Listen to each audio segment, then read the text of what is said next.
of you have unfriended someone on Facebook because they said something offensive about politics or religion, childcare, food? This world in which every conversation has the potential to devolve into an argument where it's not normal. We are more polarized, we are more divided than we ever have been in history.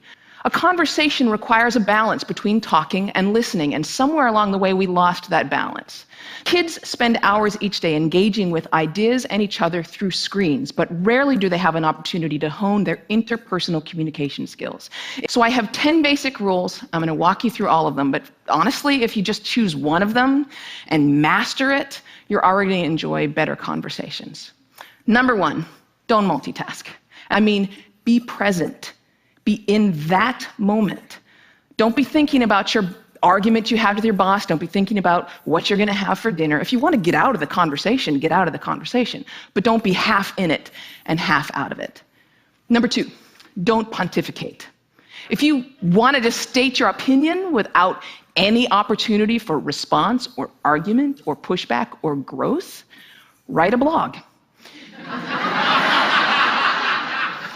You need to enter every conversation assuming that you have something to learn.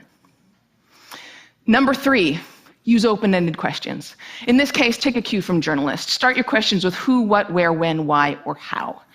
If you put in a complicated question, you're going to get a simple answer out. If I ask you, were you terrified? You're going to respond to the most powerful word in that sentence, which is terrified, and the answer is, yes, I was, or no, I wasn't. Were you angry? Yes, I was very angry. Let them describe it. They're the ones that know. Try asking them things like, what was that like? How did that feel? Because then they might have to stop for a moment and think about it, and you're going to get a much more interesting response. Number 4, go with the flow. That means thoughts will come into your mind, and you need to let them go out of your mind. We've heard interviews often in which a guest is talking for several minutes and then the host comes back in and asks a question which seems like it comes out of nowhere or it's already been answered. That means the host probably stopped listening 2 minutes ago because he thought of this really clever question. Number 5, if you don't know, say that you don't know. Now, people on the radio, especially on NPR, are much more aware that they're going on the record. And so they're more careful about what they claim to be an expert in and what they claim to know for sure. Talk should not be cheap. Number 6, don't equate your experience with theirs. It's not the same. It is never the same. All experiences are individual. Number 7,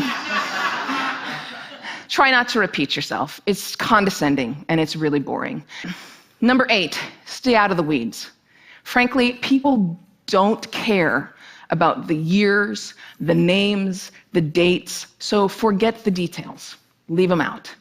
Number 9 is the most important one. Listen.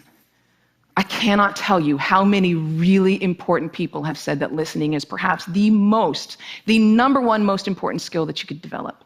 Buddha said, and I'm paraphrasing, if your mouth is open, you're not learning. One more rule, and number 10, and it's this one, be brief.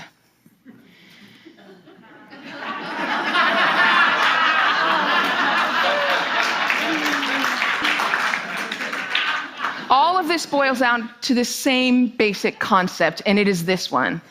Be interested in other people. I keep my mouth shut as often as I possibly can. I keep my mind open, and I'm always prepared to be amazed, and I'm never disappointed. You do the same thing. Go out, talk to people, listen to people, and most importantly, be prepared to be amazed. Thanks.